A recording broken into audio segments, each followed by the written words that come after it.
સરસ મજાની વાર્તા કહેવાની છે, બરાબર? અત્યારે છે ને શ્રાદ્ધ શરૂ છે. શું શરૂ છે? શ્રાદ્ધ.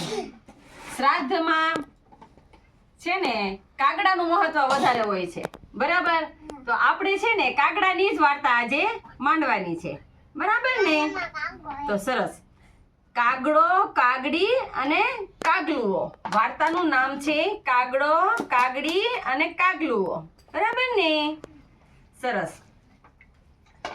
એક હતા ટીનુબેન. બોલવાનું નહીં. તેમના આંગણામાં લીમડાનું ઝાડ હતું, બરાબર? તો લીમડાના ઝાડ ઉપર કાગડાભાઈનો માળો હતો. તેમાં કાગડો, કાગડી અને બે એના બચ્ચા હતા કાગલુઓ, બરાબર?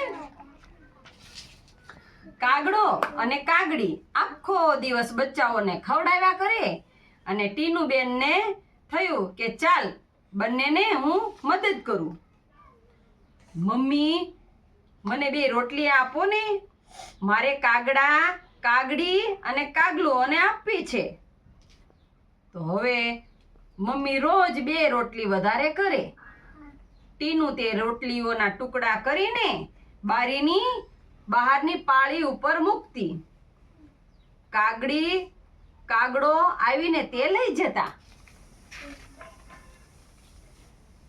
કાગડો અને કાગડી તે ટુકડા માળામાં લઈ અને બચ્ચાઓને ખવડાવે. બચ્ચાઓ ઝટ મોટા થયા અને મોટા થઈને ઉડી ગયા. ખુશ થયેલા કાગડાભાઈએ ટીનુબેનને એક મોરપીંછ ભેટ આપ્યું.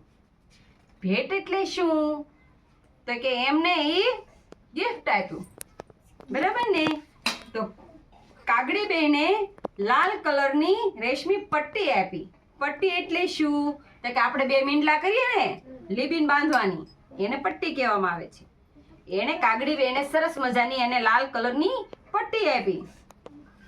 મમ્મીએ લાલ રેશમી પટ્ટી અને મોરપીંછ મુગટ બનાવી ટીનુબેનને પહેરાવી દીધું. ટીનુબેનને લાલ કલરની આમ કરીને આમ પટ્ટી બાંધી દીધી અને મોરપીંછ કાગડાએ આપ્યું હતું ને એને અહીંયા પટ્ટીની સાથે જોડી દીધું. એટલે વાહ, મારી દીકરી તો કાનુડો બની ગઈ. કોણ એમ કહે છે? એની મમ્મી. વાહ, મારી દીકરી તો કાનુડો બની ગઈ.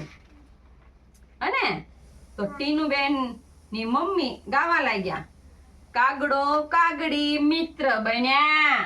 બોલો, કાગડો કાગડી મિત્ર બન્યા.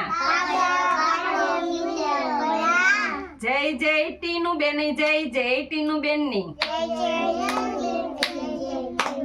માથે મોરપીંછ ગૂંથી દીધું.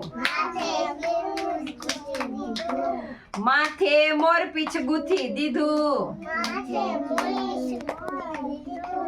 જય કનૈયા લાલ કી. જય કનૈયા લાલ કી. સરસ વાર્તા હતી ને? કાગડો, કાગડી અને કાગલુઓ, બરાબર ને? તો તમને વાર્તા સાંભળવાની મજા આવી? આવી ને મજા? સરસ. લ્યો.